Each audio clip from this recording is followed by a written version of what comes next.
திண்டுக்கல் பேருந்து நிலையத்திலிருந்து வெளியே வந்த அரசு பேருந்து பிரேக் பிடிக்காமல் எதிரே உள்ள கடைக்குள் பூந்ததால் விபத்து. டிரைவர் உட்பட கடையில் வேலை பார்த்த பெண் காயம். போலீசார் விசாரணை. திண்டுக்கல் காமராஜர் பேருந்து நிலையத்திலிருந்து இன்று மதியம் தேனிக்கு அரசு பேருந்து கிளம்பியது. பேருந்தை டிரைவர் பழனிசாமி ஓட்டினார். பேருந்து நிலையத்தை விட்டு வெளியே வந்தபொழுது அரசு பேருந்தானது எதிர்பாராத விதமாக பிரேக் பிடிக்கவில்லை.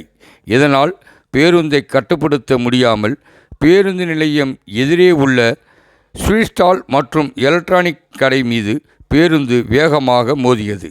இதில் ஸ்வீட் ஸ்டாலில் வேலை பார்த்து வந்த பெண் பிரியா என்பவர் காயமடைந்தார்.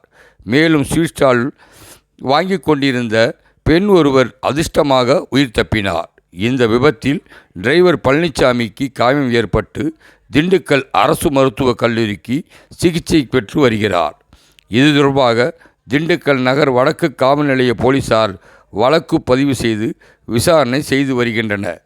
இந்த விபத்தில் எலக்ட்ரானிக் கடை முன்பாக நிறுத்தி வைக்கப்பட்டிருந்த இருசக்கர வாகனம் பலத்தம் சேதமடைந்தது. இச்சம்பவம் சிசிடி காட்சிகள் மிகவும் பரபரப்பை ஏற்படுத்தி உள்ளது. இந்த மாதிரி விபத்தானது இதுபோல் தொடர்ந்து 4 முறை நடந்துள்ளது என்பது குறிப்பிடத்தக்கதாகும்.